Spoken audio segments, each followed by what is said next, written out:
local. Oui, mais Babacar, le chômage, je suis de la majorité, mais le chômage est un problème compliqué. Ça, il faut qu'on soit d'accord là-dessus. Et c'est un problème mondial. Les collectivités locales n'ont pas vocation à fixer les jeunes dans leur territoire. Les collectivités contribuent à l'amélioration des conditions de vie des populations, y compris la création d'emplois. Mais ce que je veux dire, la question du chômage, c'est une question tellement compliquée, qui nécessite tellement de ressources, qui dépendent d'ailleurs de l'économie globalement. Je ne parle même pas de l'économie du pays, mais l'État central a sa part de responsabilité. Mais tout le monde a sa part de responsabilité. Quelle est la partition? Même les parents qui laissent les enfants partir ont leur part de responsabilité. Donc, ça ne peut pas être pertinent aujourd'hui d'adresser cette question en ciblant, en indexant les collectivités territoriales. Avez-vous joué votre partition dans l'épanouissement, dans la promotion de l'épanouissement des jeunes? Mais tous les jours, je rappelle que parmi nos compétences, il y a les questions de jeunesse. Les questions de jeunesse, c'est quoi? Les questions de jeunesse, c'est faire en sorte qu'en dehors du circuit même de l'école, qu'il y ait un cadre d'épanouissement culturel, qu'il y ait la promotion de la citoyenneté, que les jeunes puissent être formés.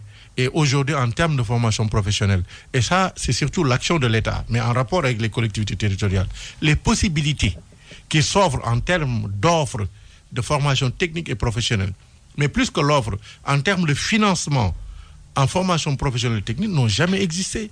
Aujourd'hui, qu'on se dise la vérité, les jeunes qui veulent se former, ils ont une palette, une panoplie de possibilités qui n'existaient pas avant. Et tout ça, je ne peux pas dire que ce sont les collectivités, parce que ce ne sont pas les collectivités, c'est l'État. Mais c'est l'État avec les collectivités territoriales. C'est l'action publique.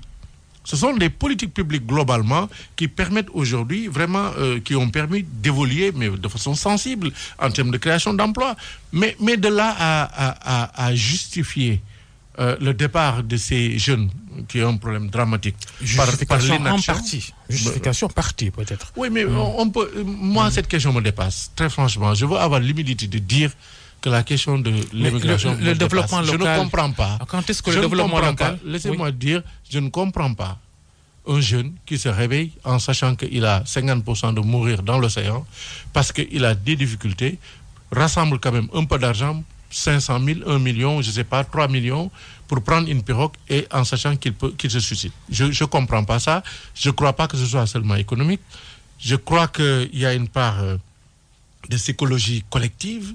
Il faut qu'on adresse sérieusement cette question, mais j'ai envie même de dire il faut qu'on prie, parce que moi ça me fait peur de voir des gens partir, des enseignants partir, des étudiants partir, des gens qui travaillaient, qui avaient leur salaire partir, des tailleurs qui travaillaient, qui vivaient correctement partir. Mais moi ça je ne le comprends pas, et je ne peux pas analyser ça sous l'angle exclusif de l'économie ou de la création d'emplois, parce que ce n'est pas pertinent de l'analyser de ce point de vue-là. C'est un problème qui nous dépasse aujourd'hui, et donc il faut qu'on s'arrête et qu'on réfléchisse beaucoup.